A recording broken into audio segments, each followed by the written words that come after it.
and welcome back to Fantasy Turf War, the coolest fantasy football league on the planet. I can say that because this league is based out of Antarctica this year, as our commish is on assignment. This is Season 2, Episode 26, overall Episode 102.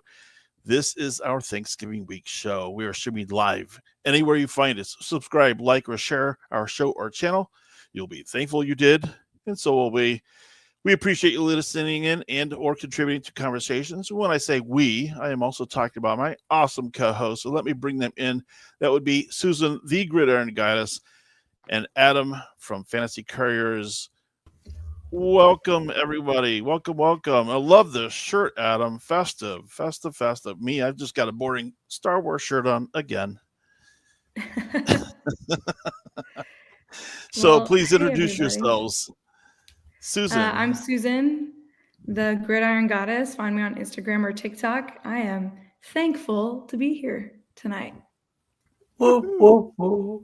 I'm Adam, DJ Dove of the Fantasy Couriers, and I've been wearing turkey shirts for the last week. I'm a teacher by trade, so I'm doing a whole turkey writing area. So I went on a site that won't be named that ships out of a country across the ocean that gives you t-shirts for $6, Temu, and got a whole bunch of shirts. So I've been wearing. It's been the highlight of the week for a bunch of kids. Like that's the cool. They have golf shirts, and it's been a fun week. I got some for Christmas coming up. I need to up my Halloween shirts. They are kind of weak because I do a pumpkin writing too. So, but yeah, I'm all turkeyed up. Gobble gobble. And I'm Cameron. I'm representing Shelter Dogs for Veterans, and usually my themed shirts always come around Christmas. So I have tons of Star Wars shirts to begin with, but I have a lot of Star Wars Christmas shirts as well. I was just telling my wife the other day, it's you know what? I've never seen a Thanksgiving Star Wars shirt. She's like, they're out there. Go look. It's I'm gonna have to. I haven't, not yet, and now it's a little too late for this week. It is a short week for many since this is Thanksgiving week. And it's also a short week for 8 NFL teams as they prepare for games either Thursday or Friday. So tell me, guys, are you guys the type of person that still has to watch football on Thanksgiving Day, regardless of any company you may be hosting or regardless of where your destination takes you? I generally have it on, but it's not like I'm sitting in front of it watching it. But if there's a TV where I am, yeah, I'll put it on. I mean, why not? Yeah. It's to me the football game is as important as people. Our audience will be fine. The Macy's Day Parade, most people can't miss a bunch of balloons walking down the street. But for me, I want to see. And now that the games are good because the Lions don't stink, and the Cowboys are the same Cowboys, but the Lions don't stink. It makes at least 2 good games in the afternoon. That it's a tradition. I grew up, we had Thanksgiving dinner. It was lunch, and then we were done in time to watch the football games. I married into a family that thinks lunchtime is 2:00. So that just doesn't work. Especially, I think the first year or one of the first years, the Dolphins were playing during that time. And I was like, holy moly. And now what they do, because there's always a TV on somewhere, is we have this big long table. The TV's over there. So myself and my brother-in-law, both of whom are big football fans, we get the TV side of the game, and then everybody else sits somewhere else. So, but we get to see the games, and nice. I help with any of my assistants. It's the running gag that we always help out. We're at my in-laws with dishes and stuff and cleaning up. Is that I do all my work in the morning. I'll help cut potatoes, set the table, whatever. But come 1:00, that's my deal. If you don't ask me to help out, I'm not being a jerk. I'll still help out. I still do. But it's hey, I'll throw my hands out, do everything I can, because it's more interesting to me than Macy's. But my daughter wants to get there from Macy's, and my wife, and That's cool. Yeah, where I'm usually at, it sometimes rotates between one house or the other. I mean, if I'd love to have the game on to be able to watch it, but then with as many people are in the house, kind of hard to listen to the game, so you almost kind of have to watch it, and that's almost just as effective as just bringing your cell phone and checking the score. So yeah, I'd love to watch it, but it's not like I can sit down and just be dedicated to watch it, because if you're being host, then you gotta pay attention to everybody else and all the other things going on. And just like you, Adam, sometimes the meal time is early afternoon, mid-afternoon, something like that. So at least fortunately there are many games out there, so you've got to options of when you can watch. Maybe not be able to listen or watch watch all of them, but and then when they started adding the evening game, a lot of times when I was traveling a couple hours away for Thanksgiving, I at least could pick it up on the radio, and so at least that there. But as we know, Thanksgiving isn't just about football. So what does Thanksgiving mean to you guys, Adam? What's kind of funny about me is I'm a Christmas guy. So Thanksgiving, I never really liked. I always joked it was some, it was a Hallmark holiday or something. But then as I've gotten older, and I think I represent Men's Alliance in Fantasy Turf War, which is a men's ministry, getting men just to come out and be better husbands and fathers and leaders in the world, is the goal of it. That as I grow farther in my faith, I realize it's a good day when people will come out and just be grateful in a world where gratitude is not. I'm telling this to my kids at school. It's not even going with the faith avenue, but just in a world where people are just like me, me, me, me, me. It's a day when we can say that every American sits down at some point for gratitude, and even most families will even go like, "What are you thankful for, sweetheart?" and go around. So we're taking a moment to be grateful, which in this day and time and all the divisiveness and just ridiculousness of the world, it's just a good day to start the conversations with people and be nice, which we need. That's hard to follow up, Susan, but try it. I know, seriously. Like, can I ditto? Good. No, I think, I was a teacher in my previous life too. And so we always made sure that the kids could fill out feathers. Like we made a big turkey body and the kids would fill out feathers of things they were grateful for. And that was always really neat to see just what the kids were thankful for. I taught 7th and 8th grade. And so you never know what a middle schooler is going to put on those things. Sometimes it's really deep and insightful. And sometimes they're thankful for whatever technology they have, but what I like about Thanksgiving, I like the food. Like Thanksgiving and Christmas have very similar food, and like I'm all about that. But really, it really is just another time to get to spend time together, and that is what's really great. We're gonna get to spend some time with some extended family this weekend that we don't see all the time because they live in Houston, and so that'll be really fun. And I'm excited and looking forward to that. That's cool.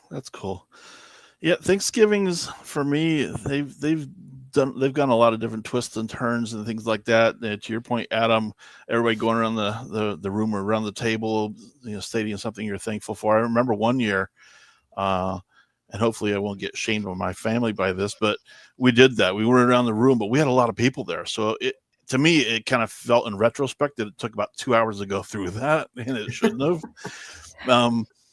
But when everybody, you can tell everybody is thankful for something, and when they're really taking the time in those kinds of forums and really thinking about it, it is meaningful. And for me, it's about reflection. It's about family and things like that. Yes, it's about the food. Yes, it's about football, because those things all go with it together as well. But there's also one year that it wasn't such a great year, but I was actually in the hospital having surgery that day. I went under, and when I came out of it, the Cowboys and Eagles game was almost over. It's like, wow, I missed it, guys. Come on, man.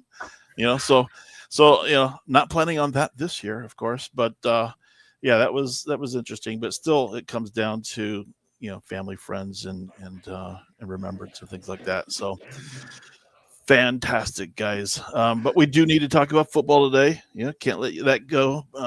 But I think it is time for a critical PSA right now.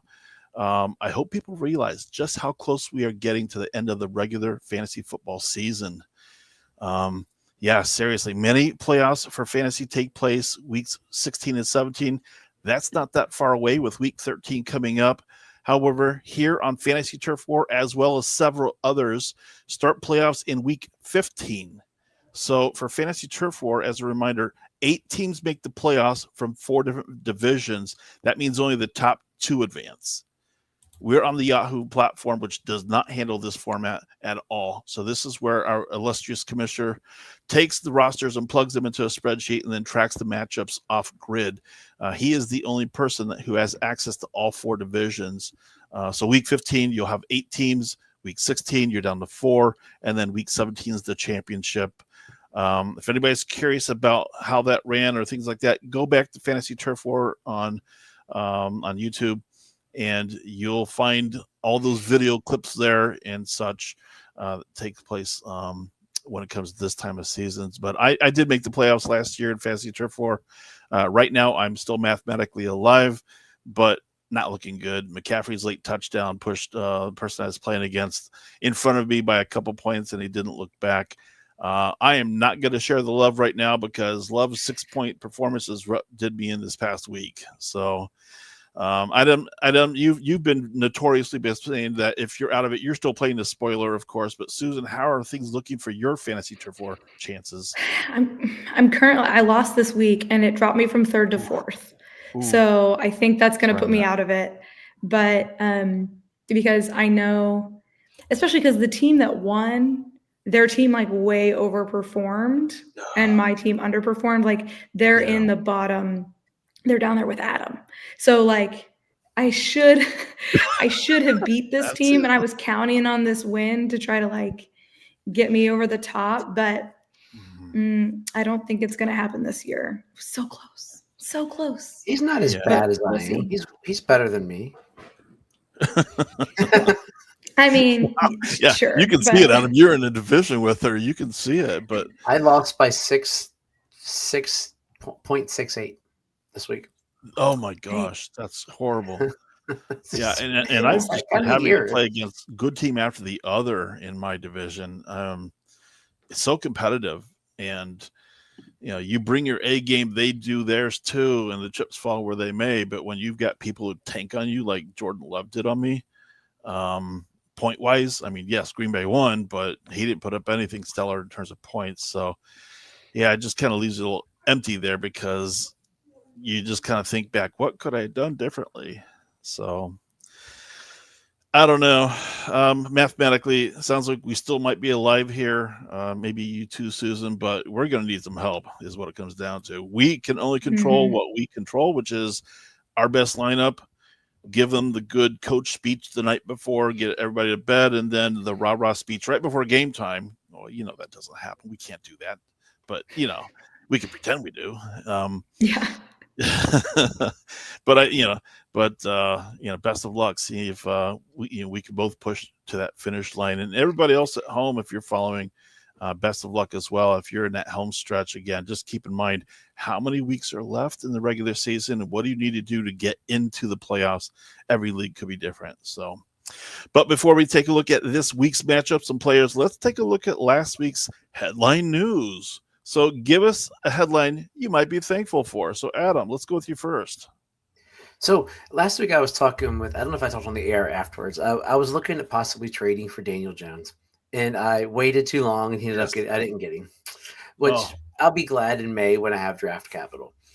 But then I had to start rooting for Shedeur Sanders because he's my dynasty third string on this really good team I have. So all of a sudden I care about the guy. It was an auction draft, and I got him for $7.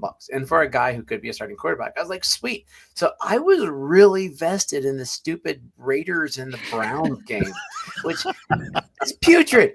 Raiders versus the Browns. And then all of a sudden Shedeur wins. Shedeur was better, and I saw, because I watched him in the first game too, because that's when I was trying to weigh if I was going to trade for Daniel Jones, who had an okay game, came out, played the Chiefs. I think that's probably more of what we're going to get is the 181-2 or whatever. But Shedeur came out, completed just over 55% of his passes, 209 yards. But let's be honest, he cheated. Dylan Sampson had that really long that little bitty drop off to him, and then he ran, I think it was 59 yards, somewhere in there to get a little over a quarter of Shedeur's yards. And Shedeur did have that dime that he dropped down around the 5-yard line. But the thing is, he's gonna be the starting quarterback next week. What I did see is the thing that we're worried about with Shedeur was the time. Like they said, the first week when he played and in college, even he held the ball for 3 seconds. This week he was getting it out 1.5, 1 and 3. It was somewhere in there seconds. So if that continues, and they give him a chance and some guys to throw to, like Judy could be a possibility. I like Tillman a lot, who hasn't done much. Fannin, he's awesome.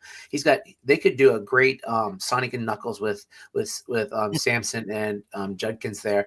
And not to mention, every time they got to the 2-yard line, what did they do?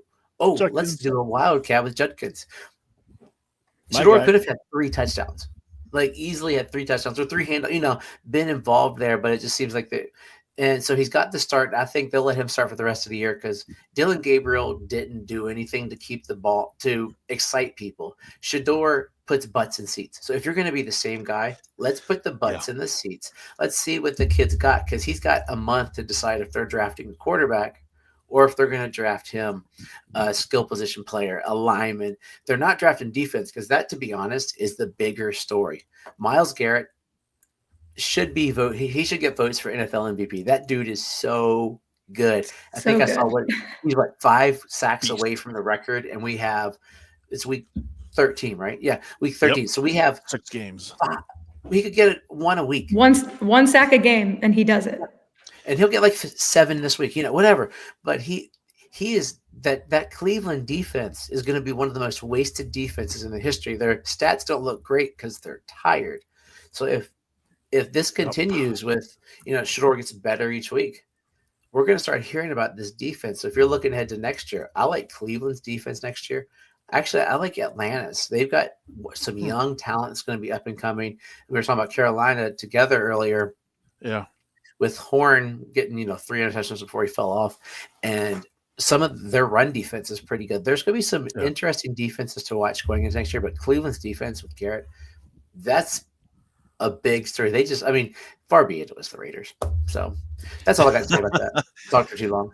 That was exciting because I had him and Lamar start. No, I didn't start him. I started Lamar and Joe Flacco.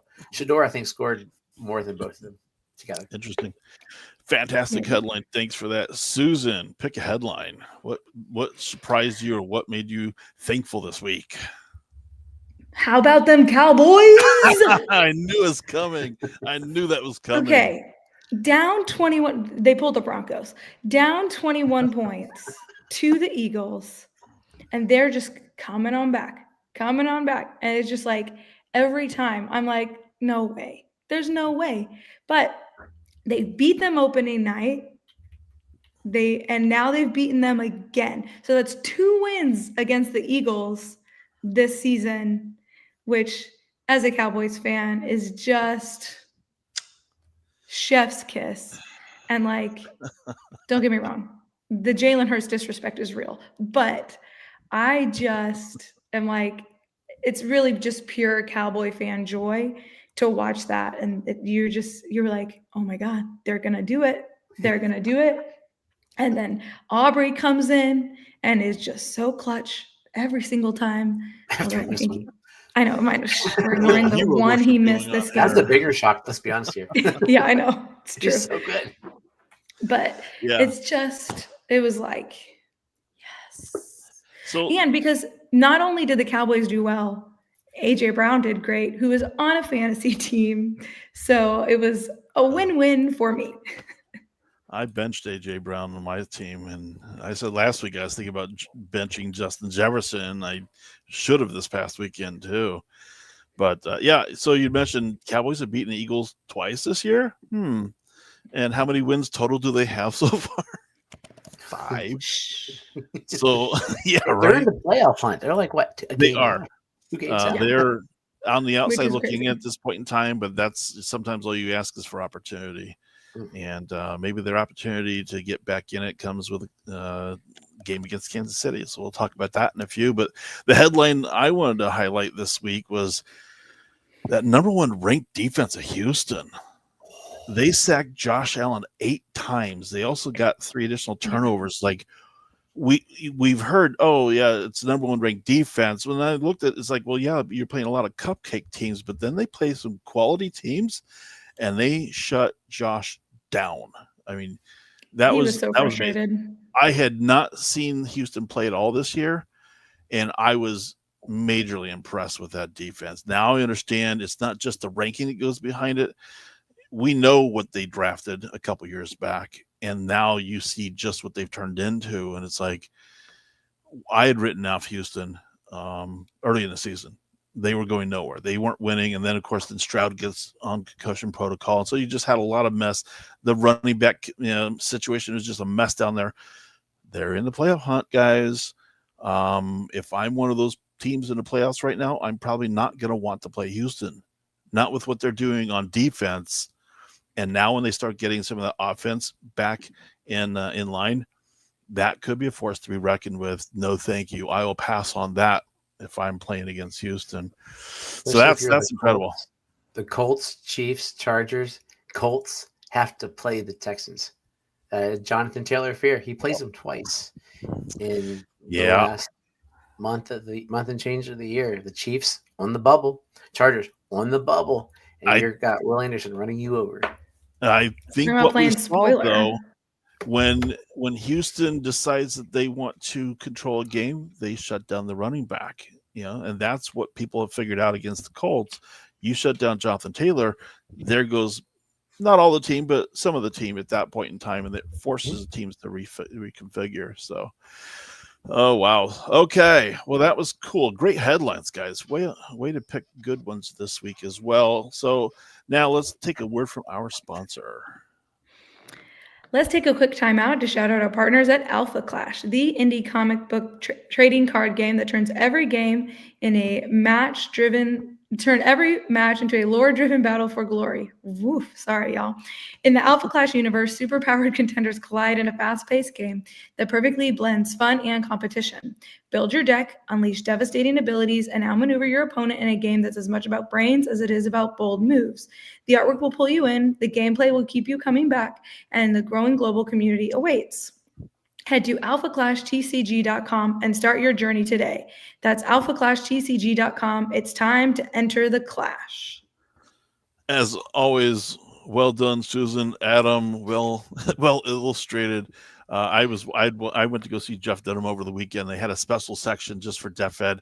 Adam, you could do that. I'm sure you could with that animation. It looked just like it. I swear it did. 1 week we have to have her record the commercial while watching me. That'd be like an outtake. Oh, mercy. So let's talk about what's coming up here, guys. It used to be just 2 games on Thanksgiving for the longest time. It's that traditional Lions game at home, and then that mid-afternoon game with the Cowboys, and now we've had Thanksgiving night game for a few years now. And then, of course, now don't forget about the Friday game. That surprises everybody. But so question, friend or foe of the Friday game? I mean, I'm personally not a fan of Black Friday's game format. It's like, where do you guys sit on this topic, guys? Black Friday game. So last year I liked it. Go ahead. Oh, sorry. Well, last year I liked it because the Dolphins were playing. Well, now, to be honest, I think that weekend, what it makes Sunday of this weekend is kind of because you've already got a bunch of teams wiped out. So you're down to Sunday. It's kind of like there's less going on because then you still have Sunday night, Monday night. And I love classic Cowboys, Lions, whatever it is that day. It's just the cash grab. So you got the Thursday night and then Fridays. I'm glad, a little happier now because my parents will have Prime now that I can watch it on. Whereas some of I think it's Prime. It is. In the last couple of years, they hadn't had it because they cut the cord. So I'm like, I can't watch the game. But and I was raised in a family where my brother and I love football, so they let football be on. So we'll watch it. Lunch will be before 3:30. So, Susan? Yeah, I don't mind it. I'm not a Black Friday shopper, so I'm happy to watch more football on a day off. I should say that Friday's Friday's Thanksgiving with my parents, so that's why it's a different kind of. So Thursdays it's Fridays with my parents. So I get 2 days of Thanksgiving. So nice. Yeah, I mean, Black Friday's changed an awful lot. It used to be just, it's just Friday only.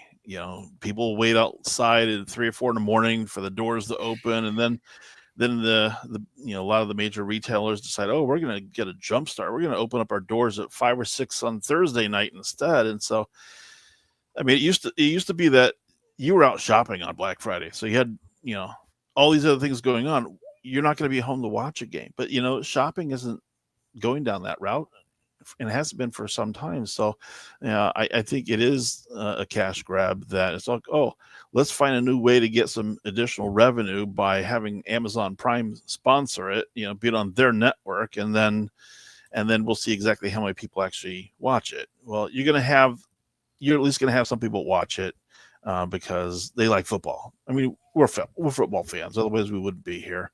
So we're going to probably watch it if we have the ability to. But it's like, boy, I don't know. Friday, it doesn't feel like a football game unless it's high school on Friday night, or maybe college.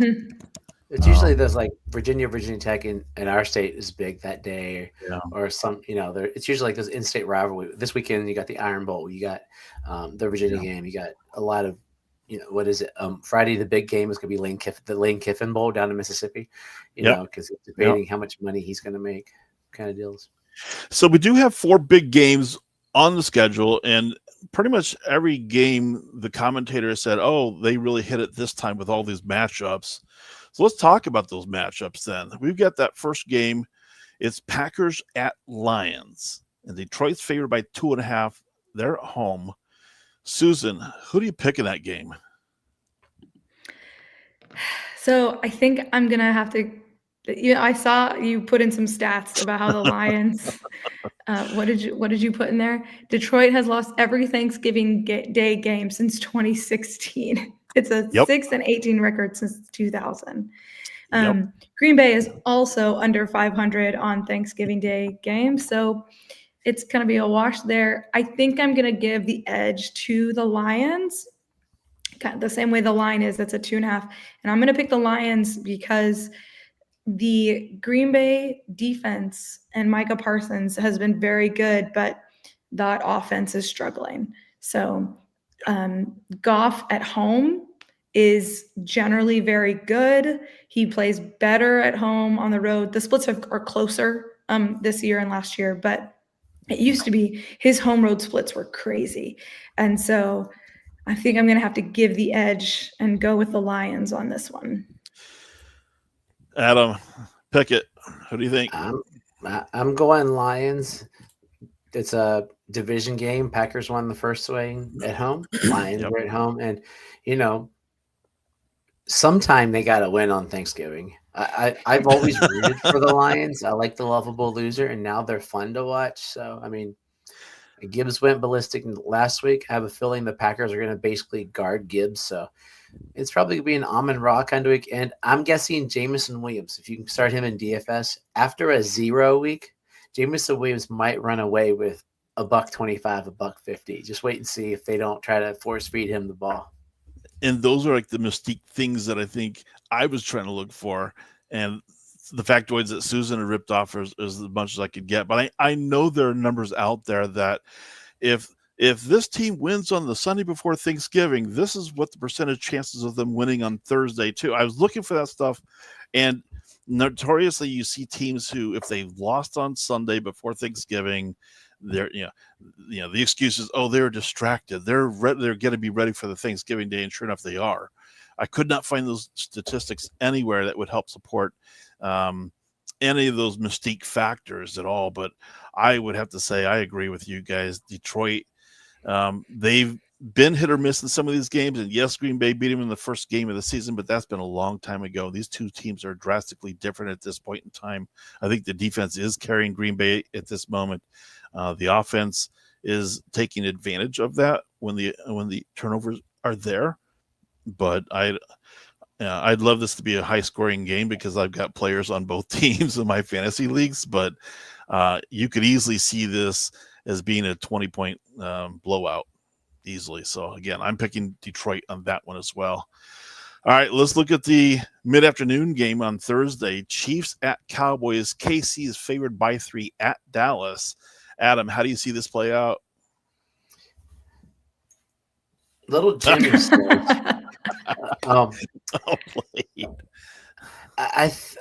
I want to say Dallas because they're playing better. I mean, Pickens is playing out of this world right now, and he's not even the best receiver on that team. We had a discussion Sunday if Pickens was better than CD. I still don't believe he is. I think he's a really good player, and my whole term off season was he's got to get his head out of his rear end, and his head's out of his rear end. He's playing great.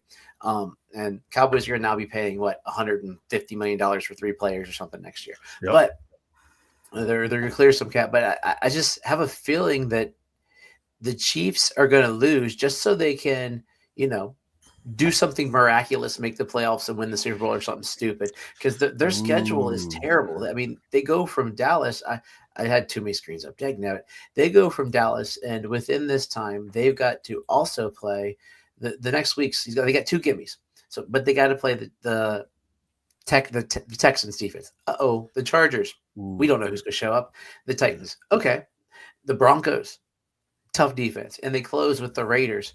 So they got 2 gimmies in the Titans and the Raiders. That means they got to beat the Texans and or Broncos, if not both, and the Chargers. So we could be talking about Mahomes playing as much playoff football as us. That's quite possible. And I talked last week on our show about how I felt Chiefs were potentially on life support at this moment. They have to get to 10 wins, I think, and they have to win the games against the teams that they should.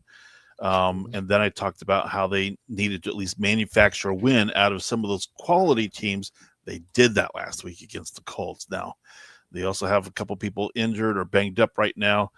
I'm assuming that they'll be ready for Thanksgiving on the KC side. But, yeah, I'd love to believe that Dallas can outgun them. I think Dallas is going to go however that defense plays. And if they can do the same kind of thing that we've seen them do to other teams before, yeah, it could be a good day for Dallas. They've got a pretty good record on Thanksgiving Day. And Kansas City on the road, only 2-4 on Thanksgiving Day. So, again, they're just numbers. They don't mean a lot until you get them on the field and play. I'd love to say I'd like to see the Cowboys win, but I don't want to jinx them at the same time. Are you going to say anything about how about them Cowboys, Susan, or where are you going with this game? This one's hard because the KC defense is just Spagnola's defense is just so good. Now, I don't know, can they shut down Pickens and Lamb? There's the question, because on games that Lamb is being shut down, Pickens eats. Yep. He does so well. And even this last week, CD wasn't, as a fantasy asset, CD wasn't bad. It wasn't like a crazy high ceiling game, but it didn't kill your week, even though George Pickens went off. So I think that's going to be the question. How can the Chiefs defense attack that wide receiver 2-headed monster there? And if they can get that shut down, then I think Kansas City can take this win. Yeah. I, however, am gonna be my homer, and I'm gonna say that I think Dallas can do it. After shutting down the Eagles, clearly they found something that worked. The defense is getting better. They're improving every week. Those 2 pieces made a big difference. And nobody in the receiving core for Mahomes at this point is unstoppable. I mean, Cheetah is not there. You'd be worried about Tyreek, but I don't think anybody is a big scary player that they're having to go against. Yeah. I think they're all stoppable at this point. Well, Rashee Rice and Worthy both showed up as being questionable in the report as of today. Of course, you've got a couple days to get that all straightened out, and I would assume that they'll still play. But I think it is a must-win game for both. You cannot be outside looking at this time. You have to have it. I think you're gonna get the best game that each one can give. But I also say don't forget about either one of the team's tight ends, because I could easily see Kelsey and Ferguson both getting 7-8 catches each that game. Yeah, so for sure. Don't forget about those guys, but I think the dynamics of the teams are very, very similar, and they both have dynamic offenses. It's going to be interesting to see. talk about some potential dynamic offenses. Looking at the Bengals and Ravens on the Thursday evening game, Baltimore's favored by 7 at home. That's a pretty big spread, especially against a team like the Bengals. But you don't know what you're going to get right now. The word is at this moment is that Joe Burrow is going to play. And when that happens, good things can take place, but we don't know what he looks like. He hasn't played in a long time here, but he has all the weapons at his disposal. I personally am a Joe Burrow fan, so I'm definitely going to be rooting for him to have a good game, stay healthy the whole bit. But I also got a stake of Derrick Henry on my roster as well.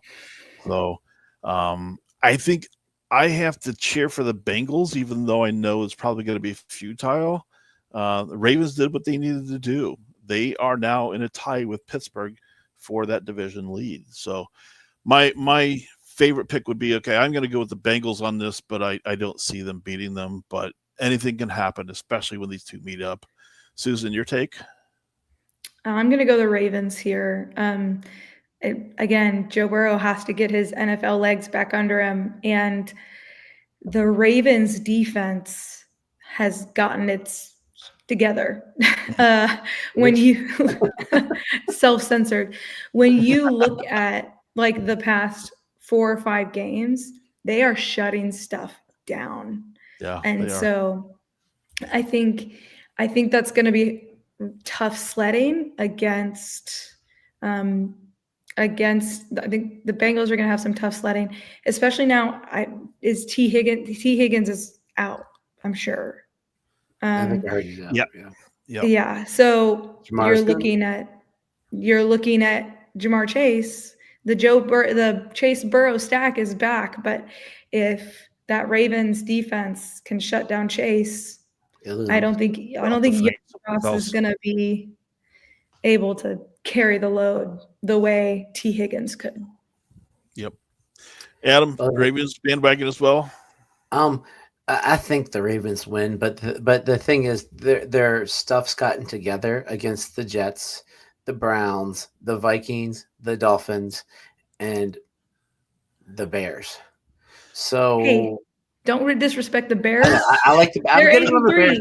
I'm Caleb Williams was one of my least favorite guys last year. If you can go back and watch me just bashing Caleb Williams, and I'm starting to really root for the Bears. It makes me kind of. My JJ Wang was kind of surprised, but just go with those teams: the Jets, the Browns, the Vikings, the Dolphins. Just 4 teams playing terrible, so we don't know. Joe Burrow is going to be rusty, and he does only have Chase. I mean, the other dude. There we go. Josie there you go. Yeah, him, and then Chase Brown will be there. So I think it should come out to be a good game. But I mean, the Ravens, they've won 5 in a row. So let's. They were essentially out of the playoffs and then became all of a sudden the most statistically likely team to win the division. And then Aaron Rodgers stinks. So I'm going to go Ravens. But I really do think it could be a close game, even though the Bengals defense is putrid, because the Ravens offense is not playing that good, as is evidenced by Shedeur Sanders looked about as good as Lamar on my team the other week, points wise. So to toss out a couple mystique factors, Cincinnati has never won on Thanksgiving Day. Do you believe that? Of course, if I were to say it that way, it's like, oh my gosh, that's crazy. But then you have to put things in context. They've only played once on Thanksgiving Day, okay? So, context makes every bit of the difference when it comes to statistics. And again, Baltimore, they've never lost on Thanksgiving Day. Well, they've only played twice, okay? So you really can't gather too much from there. Stick with what we know. Stick with how people play at home and how people are performing right now. And it seems like we're all going Ravens on that one on Thursday evening. And then we've got that Friday game. I believe it's a mid-afternoon game, I think. It is Chicago Bears at Philadelphia Eagles. Philly is favored by 7 at home.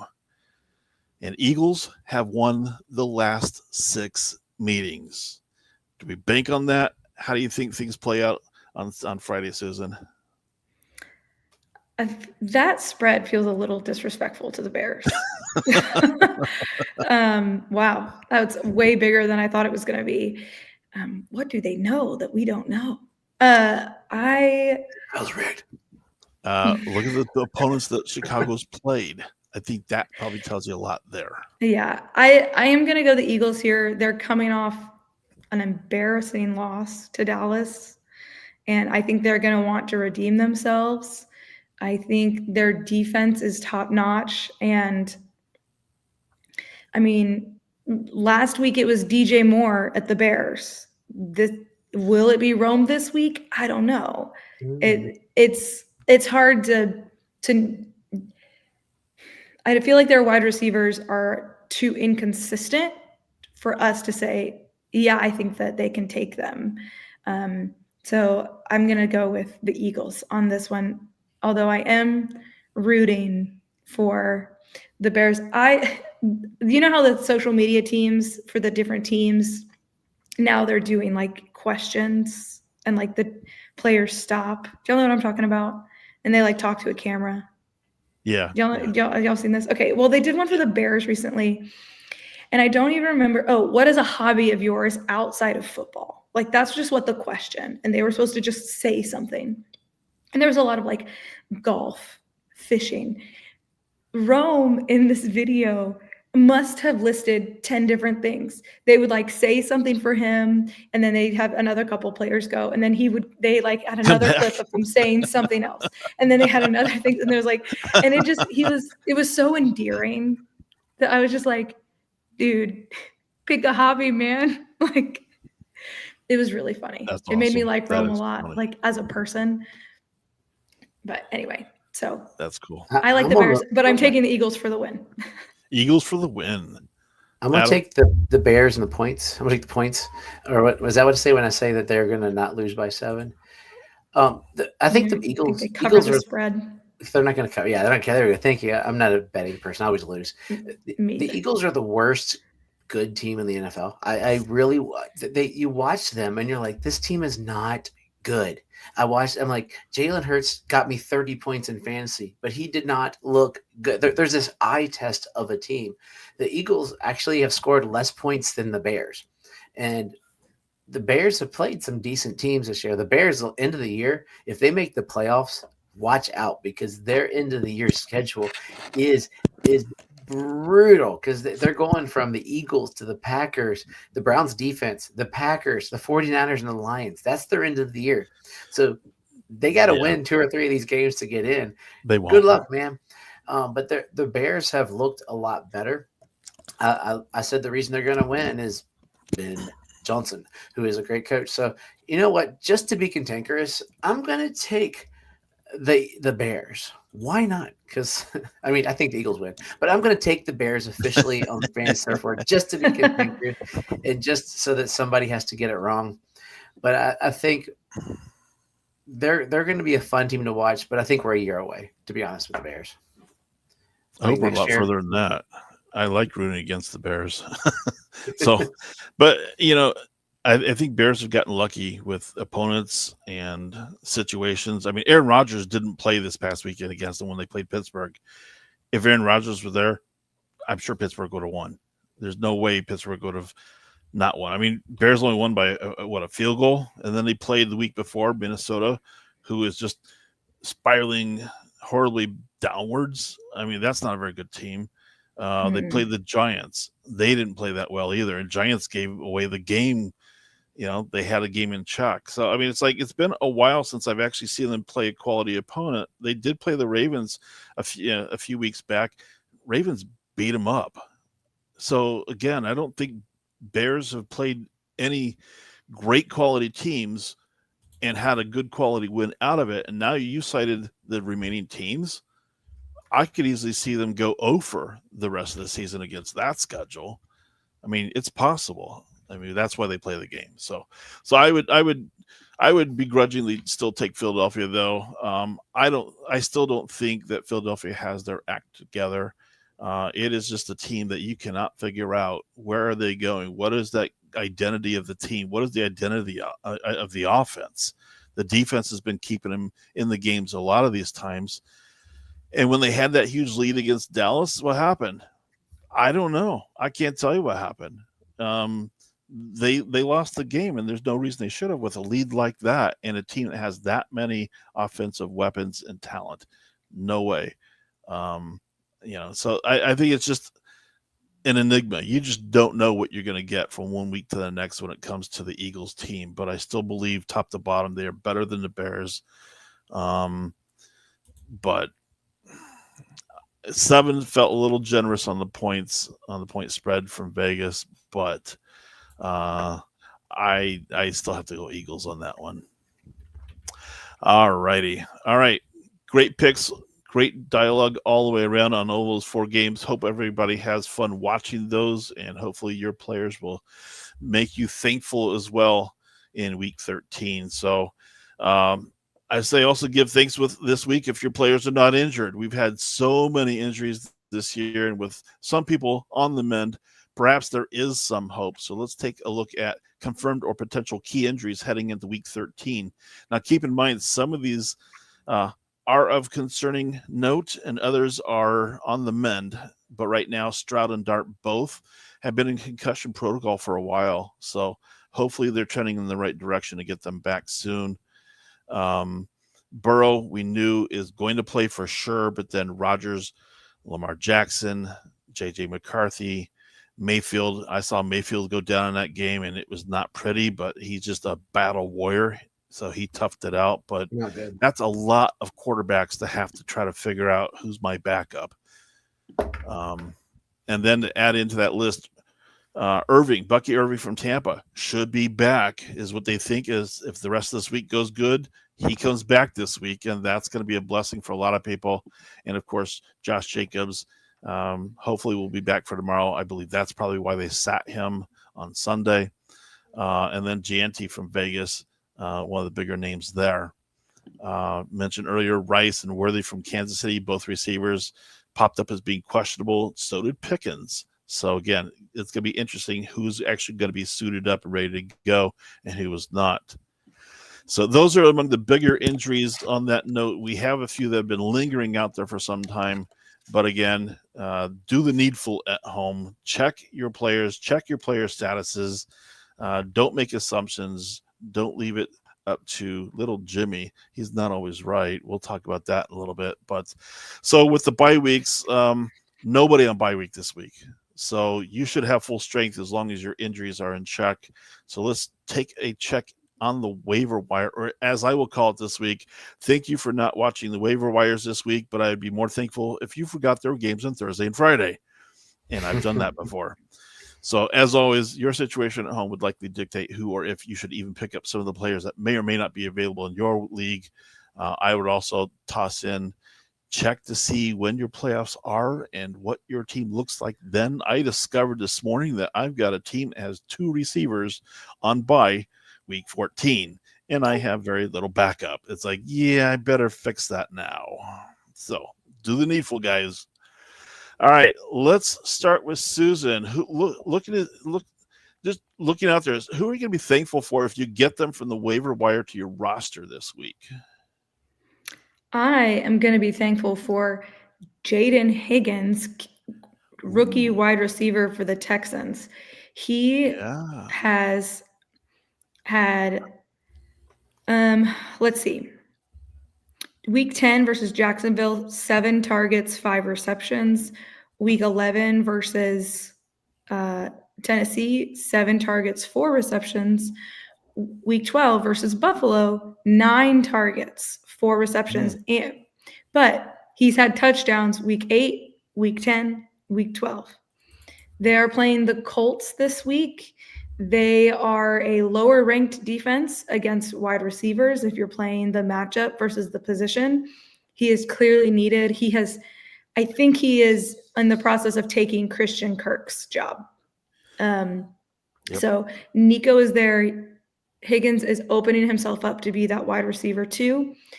The question mark there is who is going to be the quarterback. Is Stroud coming back, or is Mills getting another week? But still, I am going after Jaden Higgins on the waiver wire this week. I love that call. And he is only 24% rostered. Yeah, you could see it even in the actual game last Thursday. You could see he was getting a lot of attention. They showed lots of trust.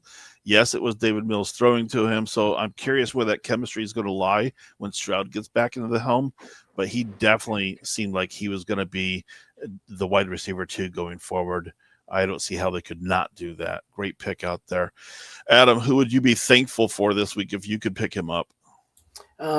I'm going to go a homer pick sort of to a point, but a guy to keep an eye on because the tight ends are not that great. You got Trey McBride, and then you might throw in an occasional Kelsey's been pretty consistent, and then it's like, but Darren Waller's been on IR for most of the season. And when Darren Waller was in for Tua just decided last year he was going to throw to the tight end. That the tight end was going to be someone that he was going to throw to, and Jonnu Smith had a stellar year. All Darren Waller did until he got hurt was score 2 touchdowns, 1 touchdown, 1 touchdown. And that's what you need a tight end to do. So apparently he's being targeted in the end zone. He caught all but two targets. He had, a whopping 12 targets in 3 weeks, and he got hurt. So you're worried about that. But with Tua looking that way and Waller coming back and the tight end landscape the way it is, and he's only on 29% of the teams, most of us right now are throwing in and praying that, Mason Taylor, a rookie tight end, who I've had to start him because It's a little depleted out there of what's there. Yeah. So it's worth a shot as you're going. And the Dolphins are playing the Saints. It's nothing spectacular. So he's worth a shot there, especially considering that he was a pretty consistent player for scoring in those weeks. And that's really for a tight end. A great week is like 30 yards and a touchdown for your average non-Trey McBride tight end. So 29%, he's available there. A lot of people dropped him because they might not have IR spots and whatnot. Well, toss in Miami just is coming off their bye week as well. So people are rested. People are now getting healthy again. So they're only half stink. They could make some noise. Yeah, they could certainly make some noise. The person I'd be thankful for, and others might be as well, would be if they would pick up Neal from New Orleans. He's only 4% rostered, so not many people know about him. I had him circled on my radar several weeks back when Kendre Miller had gone down on injury for the season. I always thought that Kendre Miller was going to be like the heir apparent, that when Kamara was going into the sunset, Miller would be the right guy. And it's like, well, he's gone for the season now. Who else is out there? Who's next? And Neal popped up on the radar. And this is several weeks back. So I've been watching him. But now with Kamara being questionable and there's a good chance he may not play, this might be somebody you might want to watch for. So I would say for people at home, check the status of Kamara and Neal and then make best judgment whether or not you pick up Neal or not. Might even be worthy as a stash as well if you are already deep, or maybe a check against somebody else who might need a running back who's looking for a starter. He definitely is getting some opportunities there. He did this past week. And and I know it's New Orleans, not a great team, but at the same point in time, you're looking for opportunities, and he definitely has it if Kamara's not going to be playing. And I don't think he will. I mean, he has a strained MCL, which typically has a multi-week timeline. Yep. So he's going to be the running back one there. Yep. And when he played last, he had five passes caught on 7 targets. Mm-hmm. So Tyler Shuck is looking for him in the passing game.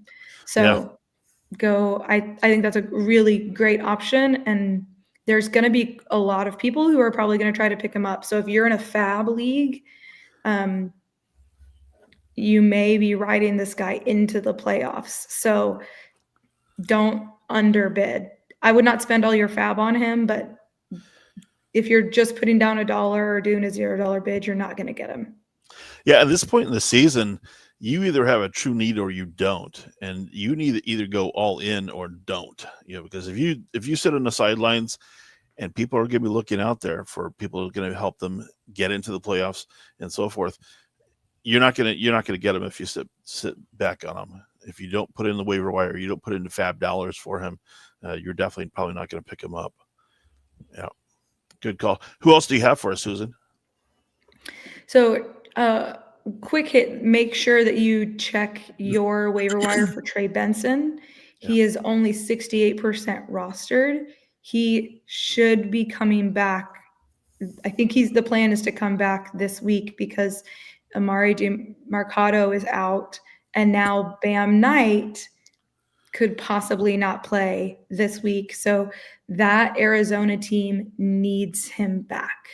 So double check he's still available in a quarter of leagues plus. So make sure you're looking for him. But I talked about him earlier. Andre Iosivas of the Bengals is now the wide receiver 2 for Joe Burrow. The Ravens are going to do their best to shut down Jamar Chase, which is going to leave Iosivas open. And the tight end there is Noah Fant. He wasn't super involved when Chase was suspended. So I just go get Iosivas off the wire because who knows how long Tiggins is going to be out. Concussions are seeming to last a little longer. This go around, is that what it was? Was it a concussion for? Okay. Yeah, they're seeming to last a little longer this season, more than just the typical single game. So I think he's going to end up being a multi-week play for your roster as you head into playoffs. And he is only 35% rostered. Yeah, Burrow loves to swing it and sling the ball, so he's going to have to throw to somebody, and it can't all go to Chase. But yeah, good quality pickup there. Adam, who else do you have for us? We've talked about it a lot every week, and he keeps performing, and that's DK, especially if you're in kick punt return leagues. I got even a kick punt return league. I set a record, so I had him, I had Gibbs, and I had JSN. Oh, geez. I scored 286 or something, 68. One of those two numbers. I just obliterated my buddy. But we've mentioned him a lot. He's still only owned at 23%, and the Titans are playing better. He seems to be the favorite. I mean, they're not throwing for a bajillion yards. He had 44 yards and touchdown other than the special team stuff. But he seems to be someone who is Cam Ward starting to like. But you just made me think, and I went to look real quick because you're looking at that like quarterback like down list that we're looking at. I mean, I did question JJ McCarthy. I think he's been out for like the last couple of months or so, the way he's playing. So it doesn't matter if he's gone. But Kirk Cousins. Kirk Cousins is only owned in 20% league. Everyone still has the stink of Kirk Cousins just being terrible. And yeah, Kirk Cousins slaughtered me in a couple leagues with his terribleness. He's only owned in 20%. He is starting the rest of the season. And this week he draws the New York Jets. So if you're hitting some of these guys that are hurt, he draws the New York Jets. The New York Jets a few weeks ago let Dylan Gabriel go for 167 and 2 touchdowns. If I have one of those guys out and I got Kirk Cousins knowing that he can get 167 and 2 touchdowns. I mean, Mooney looks like that was a nice pass to Mooney. He dump off to Bijan. Kyle Pitts will do something, I mean, I don't expect London. I mean, my heart of hearts wants some Drake London, but I don't think he's going to play.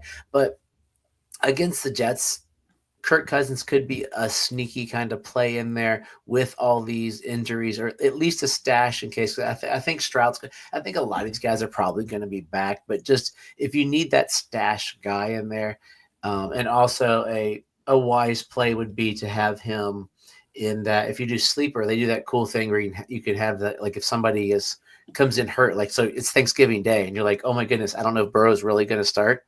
You got Burrow. They have this thing. I don't know if all in the Yards leagues have auto sub. The auto sub. No. You can have him sit in his auto sub. So if you're eating turkey and you forget about it, he will be in, and you won't get stuck with Burrow. Wow. It's a good little addition to help people live their life and not worship the waiver wire on funky days like London games. I could have used that a couple of times because stinking 9:30 or 8:30 in the morning for you all for you season kind of games are just brutal. But keep an eye out. He still has the stink. He's not your Vikings Kirk Cousins. He's just a much richer version of your Vikings Kirk Cousins. More expensive version. Yeah, most expensive backup quarterback in the league. So, I mean, I want to say Jameis because I love him. Like I love Jameis Winston. I really do. And is he like the number one scoring quarterback this week because of that receiving touchdown? Yeah, he was spectacular. And one day I think he's going to be a really good coach. I'm looking forward to that day because he's going to be a giant. He said he wants to stay at Dart and help teach him. So it's a sign of maturity that you didn't see in young Jameis, like when he was a knucklehead who slung the ball. Yeah. So cool. He was a head case coming out of college. It's like, dude, you are the epitome of entitlement. The stories were legendary. But going back to your expensive version of Cousins, yeah, I was like, let's pay him top dollar and then let's go draft a quarterback we really want. It's like, what? I didn't think That's Penix not would play him for years. I was like, Penix will be, he's already older. So I was like, he's going to play when he's like 29.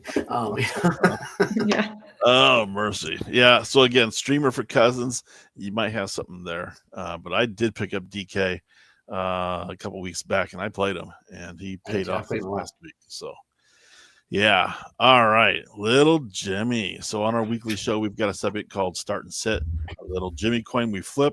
Props to Tank Top Podcast for inspiration. But you might have a couple players. You're just not sure who to decide upon. So let's save you the pressure. We encourage you to use our Start and Sit coins featuring our character called Little Jimmy. Flip them. Whatever he lands on, do that with the player. If it goes well, congrats. If it doesn't, it's not your fault. Little Jimmy did it. Let's blame him. So the worst thing is do not flip Little Jimmy at all. So Little Jimmy was on a massive losing streak. Started off really hot in the beginning of the season. Then everything he decided to pick all went to the tank, except this past weekend. He told us last week to sit Zay Flowers, and he was right. He only caught 5 passes, 58 yards, and then a couple rushes for 11 more. So again, definitely sit him was the right call on it, although we do acknowledge the fact that many players are injured, and so your depth may not be that great. You didn't have a choice. You probably still had to play him. And we'll see where that leads this coming week because we've got another receiver for you. Anybody remember that bet from the beginning of the season with Ladd McConkey? He's our featured player of the week. So on the season, 644 receiving yards on 55 catches, 84 targets, 4 touchdowns. They are at home against Vegas, and he's projected for 12.71 standard scoring points. So again, keep in mind standard versus half PPR versus full PPR. So translated in the standard world, you're looking at 60 yards, 70 yards at a touchdown. Is it possible? Yeah, but we want this to be very decisive on the coin flip. Start him or sit him. What do you think? Flip survey. Start Ladd McConkey. Start him. This is a Susan special, everybody. Okay. Yeah, I'm going to agree with the coin. I mean, I'm going to agree with Little Jimmy. He's had his targets have started to go down, but he's still playing up in this like the 60s and 70% snap share. They're coming off a bye week and they're playing Vegas. Mm-hmm. I am not worried about the Vegas defense. And Hampton might be coming back, which is going to mean that Vegas is going to have to start worrying about the run game. I think McConkey will have the ability to get open while they're watching Hampton. Now, I'm very curious to see what's going to happen. Is he going to end up splitting carries with someone? I don't know if Vidal is healthy coming back. So should be, but so we'll see what happens. But the Raiders are going to have to actively be watching for Hampton this week, and I think that's going to open up these receivers, and I think McConkey is going to be the beneficiary of that. Yeah. Wide receiver 19 right now. What was the bet? 20? I think mine was between 20 and 40, and he said lower than that. So right in there. It's gonna be close, but I thought you liked him. I liked him more. He liked him like in the bottom. Okay, so you liked him like a top 20 somewhere now. Yeah. Oh, I think 60 yards at a touch against that vaunted Raiders defense. Yes, I will take that bet even if Hampton doesn't play, because I think if Hampton doesn't play, that's more for him. I mean, he does have a week of 15 targets. He does, he has 2 double-digit weeks. I mean, the Raiders slowed him down last time. He only had 5. He had 5 receptions, 48 yards, but he's looked better. I think the first part of the year, we were really talking smack to you till about the middle of October. Like, did you? Yeah, he's not going to do much. Then he's played a lot better since. So 60 yards and a touchdown. Okay, I mean, I'd almost feel safer saying he's going to get 120 yards receiving and no touchdown. Say, okay, 125 yards, whatever, 27 yards. But, getting the yards, I'm closer. I like the yards almost as much, Yeah, I think this bye week is really going to help the Chargers quite a bit with their coach, getting them refocused. Hey, team, look where we're at right now. We have the chances getting into the playoffs. Yes, Kansas City is right behind us, but we're going to have to do what we need to do to make sure that does not happen on our watch. And so I think Herbert's going to have to throw until Mario Hampton is fully back, and Vidal. That I think it's going to be Herbert having to take it on his shoulders. But to your point, Susan, I agree. Once that running game is reestablished, now defenses will have a problem because Herbert's got some great receivers and a good tight end as well that they're going to have to account for. So you are not going to have the luxury of shutting down one aspect of the Chargers offense. You're going to have a lot to handle here. And I do like the fact that Chargers are coming up on a schedule where they'll have to play Kansas City, and they've had their number 2. That's a game that will, I think, have a lot of say-so in terms of Chargers making it in or Kansas City. So I would say, little Jimmy, I hope you got it right. I think you do. I could easily see him go off for a couple touchdowns in this game, especially against that vaunted defense of the Vegas Raiders. So we'll see what plays out. We'll see what plays itself out. So let's take a look at the chat room. Yeah, Pop went in. Hey, sis. That's my sister. But no help for you this week. I got to play you in 2 different games. So I would say good luck, but I really don't mean it. I really don't. So I got to take it to you. All right, let's move on. Okay. Question about the playoffs. I know Dan was in the league last year. It's going to be similar as we did last year as well. Top 2 from each of the 4 divisions go on. They'll get seeded, and then you have 8, 4, and 2 to the championship week. So the playoffs will start week 15. Again, anybody who's curious can also go back to last year's videos that broke down the playoffs week by week of how each of those guys did. So, all right. Hopefully that'll answer your question. And then we've got the next one here. We're looking at Herbert, Burrow, Brissett. Ooh, CMC, JT, QJ, Moody, Monty, Hendo. My gosh, is this guy loaded? I've been watching this for a bit. It's been on the thread for about a half hour. So I've been looking through it. Basically, he wants us to start his team. So here we go. I'll give you a start. Y'all tell me what you think. I think you're Herbert, you want to start Herbert, Burrow, toss a coin. I'm going to go with Burrow just because I like him. You're going to start CMC and you're going to start Jonathan Taylor because they are by far the best players on your team. Absolutely. You're going to start Puka because he is the second best receiver in football right now. And you're probably going to start Tet. And then Tyler Warren is just – I got to say Tyler Warren because Brock Bowers sucked. You're going to do that. So I think – for now, that's your 2-2-2 that I think he's looking for. I don't know where 2 flexes. If we got to start 2 flexes within there, then we'll probably throw in Judkins and Woody probably because they're running backs and they'll get or Trevion Henderson probably in Judkins. What do y'all think? Best bet there. I like where a lot of that went. I think the biggest question right now comes down to Burrow. If he's going to be rusty, then you know what you're going to get with Herbert and Brissett. So maybe you go that route if you're not confident about what Burrow brings to the game. CMC and JT, you cannot go wrong with that. I love the trio of Quentin on top of that. Puka, for sure. That's not even a question there. Tet, he's had some good games, but then he goes quiet for a bit, I do like where Franklin's going. So that might be an interesting toss in to go Franklin on that. And then we talked about Higgins. Susan, that was one of your picks. Is this T. Higgins or J. Higgins? Oh, that's a good question. T. Higgins, based on if it's T. Higgins, then no. But if it's the other from Houston, then this is going to be an interesting choice between Higgins, Franklin, and Tat. But I also agree with the take on Warren versus Bowers. Vegas has not leveraged Bowers properly, but the week off that they've had might give them reason to rethink how they're doing things out there in Vegas. Suze? Well, and they're playing the Chargers, so I think Bowers is going to be needed. I might flex Bowers Interesting take. as opposed As to opposed to one of the others. Higgins or Franklin.